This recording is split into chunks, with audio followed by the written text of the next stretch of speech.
മുഖ്യമന്ത്രി പിണറായി വിജയനും DGP Loknath ബെഹ്റയും governor P സദാശിവവുമായി കൂടിക്കാഴ്ച നടത്തി. തലസ്ഥാന നഗരിയിൽ ആർഎസ്എസ് നേതാവ് കൊല്ലപ്പെട്ടതിന്റെയും കഴിഞ്ഞ ദിവസം നടന്ന അക്രമ സംഭവങ്ങളുടെയും പശ്ചാത്തലത്തിലായിരുന്നു കൂടിക്കാഴ്ച. അക്രമികൾക്കെതിരെ മുഖം നോക്കാതെ നടപടിയുണ്ടാകുമെന്ന് മുഖ്യമന്ത്രി ഗവർണറെ ധരിപ്പിച്ചു. കൊലപാതകവുമായി ബന്ധപ്പെട്ട് എല്ലാവരെയും അറസ്റ്റ് ചെയ്തതായി മുഖ്യമന്ത്രി ഗവർണറോട് പറഞ്ഞു. അതേസമയം എല്ലാ പ്രതികളെയും അറസ്റ്റ് ചെയ്തതിൽ കേന്ദ്ര ആഭ്യന്തരമന്ത്രി രാജ്നാഥ് സിംഗ് മതിപ്പ് രേഖപ്പെടുത്തിയതായി മുഖ്യമന്ത്രിയുടെ ഓഫീസ് അറിയിച്ചു. രാവിലെ 11:30യോടെയാണ് മുഖ്യമന്ത്രി പിണറായി വിജയനും ഡിജിപി ലോക്നാഥ് ബെഹ്റയും ഗവർണറുമായി കൂടിക്കാഴ്ച നടത്തിയത്. കൂടിക്കാഴ്ചയിൽ അക്രമികൾക്കെതിരെ മുഖം നോക്കാതെ നടപടി സ്വീകരിക്കുമെന്ന് മുഖ്യമന്ത്രി ഗവർണറെ ധരിപ്പിച്ചു. ആർഎസ്എസ് നേതാവിന്റെ കൊലപാതകവുമായി ബന്ധപ്പെട്ട് എല്ലാ പ്രതികളെയും അറസ്റ്റ് ചെയ്തു.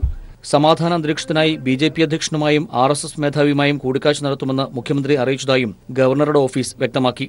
സിപിഐഎം സംസ്ഥാന സെക്രട്ടറി കോടിയേരി ബാലകൃഷ്ണനുമായും ബിജെപി അധ്യക്ഷൻ കുമ്മനം രാജശേഖരനുമായും താൻ ആശയവിനിമയം നടത്തിയതായും ഗവർണർ അറിയിച്ചു. ഇതിനിടെ ആർഎസ്എസ് പ്രവർത്തകൻ കൊല്ലപ്പെട്ട കേസിൽ മുഴുവൻ പ്രതികളെയും ചുരുങ്ങിയ സമയത്തിനുള്ളിൽ അറസ്റ്റ് ചെയ്തതിൽ കേന്ദ്ര ആഭ്യന്തരമന്ത്രി രാജ്നാഥ് സിംഗ് മതിപ്പ് പ്രകടിപ്പിച്ചു. മുഖ്യമന്ത്രി പിണറായി വിജയനെ ടെലിഫോണിൽ വിളിച്ച് ആഭ്യന്തരമന്ത്രി വിവരങ്ങൾ തിരക്കുകയും ചെയ്തിരുന്നു.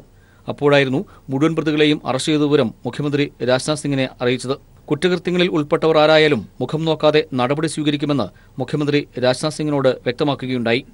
News bureau, Thiruvananthapuram.